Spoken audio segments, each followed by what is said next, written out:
perhaps because of many reasons. One of them is about the presidency and Atiku. This is a fresh war of words over killings. There's been a lot of opposition party people playing the scorecard of security and insecurity, especially for this administration. And it seems to be like the hallmark of the whole conversation that they are putting on the table as an argument against this present administration. So that seems to be on the one hand. Meanwhile, just last week too, the president increased a particular portion of the salary of military workers, and that was really a thing. But others, in fact, the experts have called for, why not have it across board? Why not have it spread over all the security apparatus and the security formation in the country? And that seems to be another story. Why police and SCDC, others also deserve salary increase, and that's coming from experts as well. So it seems like if you are to judge President Tinubu in the forthcoming election over his antecedent and some of the things he has done,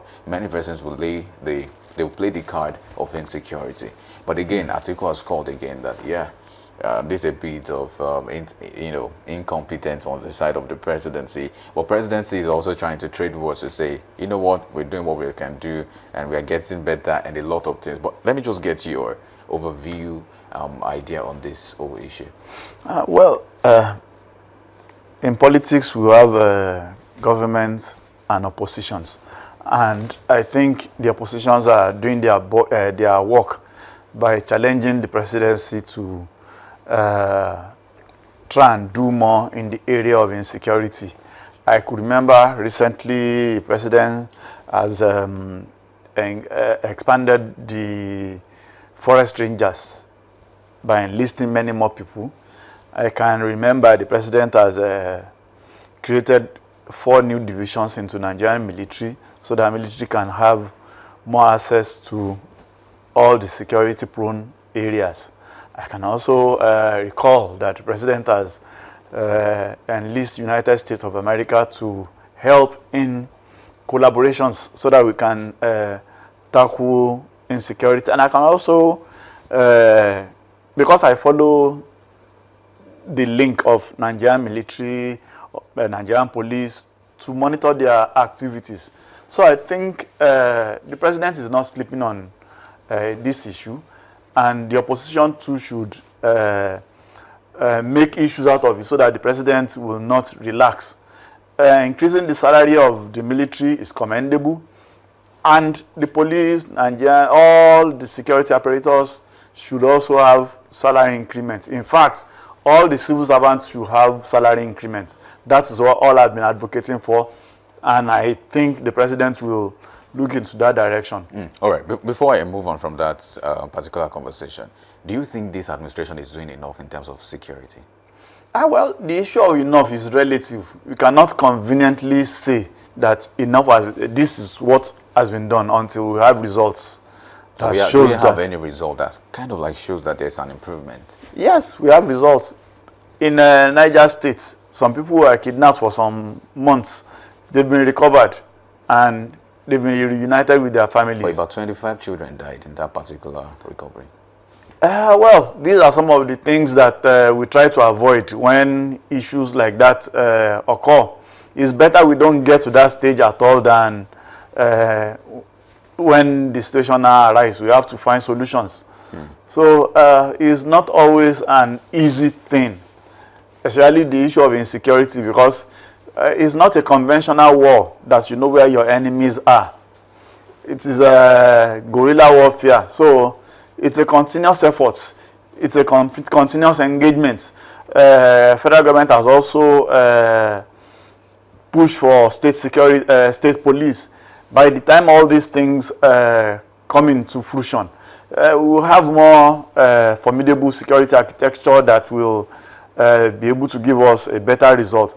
But so far so good. If we can check results in the last 6 months, we will see that the rate of kidnappings and rate of insecurity is going down. It's not escalating like it used to be. Okay, so let's play the game of numbers. I love to do figures a lot. If you had to rate them on a ratio of 6, 1 to 10, I mean to say, what would you rate this administration in security?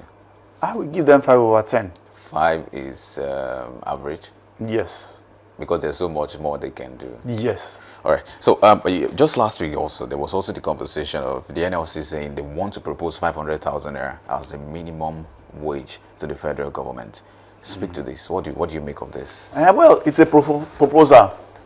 Do you think it's a worthy proposal, or it's just a word of They will negotiate it, and at the end of the day, they will come out with something that is practicable.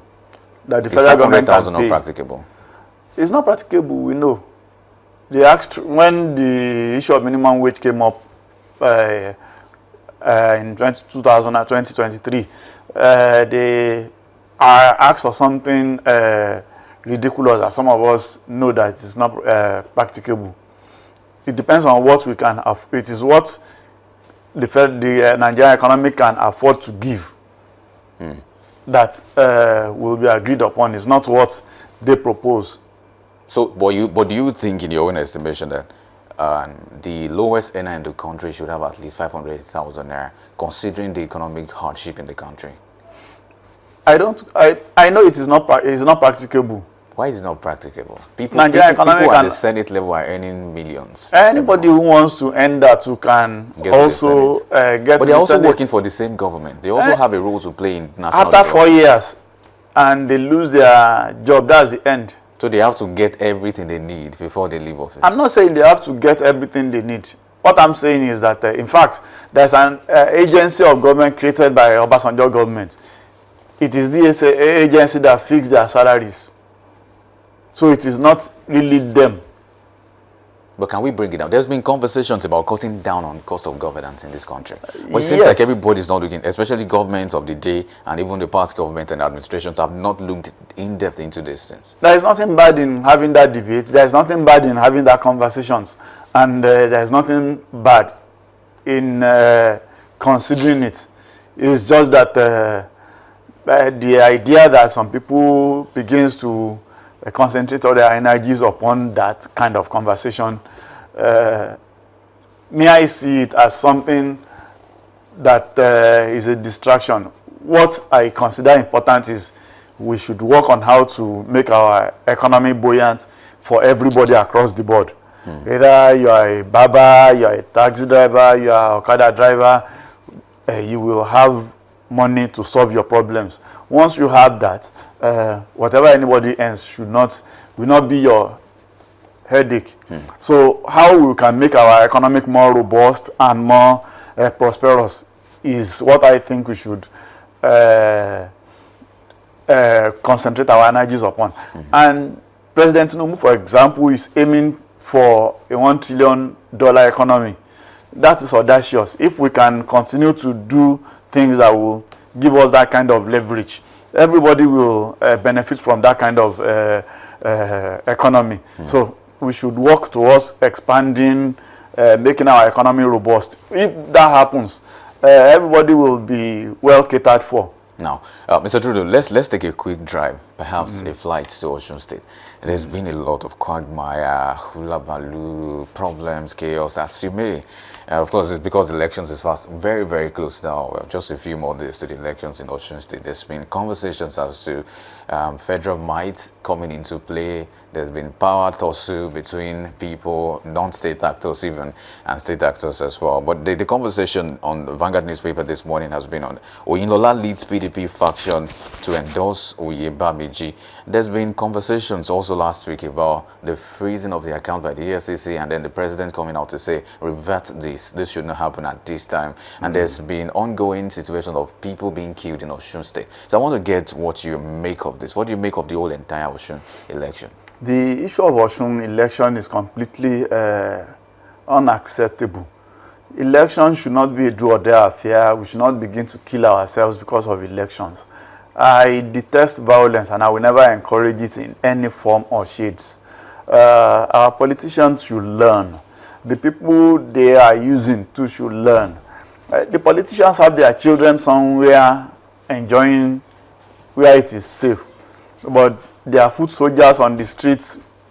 They engage in violence. I wish we can be more circumspect in our approach to politics, because there will be life after politics. Why killings? Why all this violence? But from what you've seen, some have said they've put the blames on the table of the APC, that they are using federal might. Others have said the Accord is also having a hand in it because they are fighting back and all of that. But let me see, what do you make of this? Everybody is involved. The Accord, in fact, IG, when he visited Osun, he told the governor that there are some people that have been declared wanted for killings that are hibernating inside government house. And the governor has not denied it.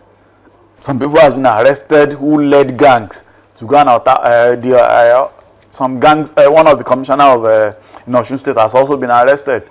So the issue of whether it is APC or it is all the parties are involved.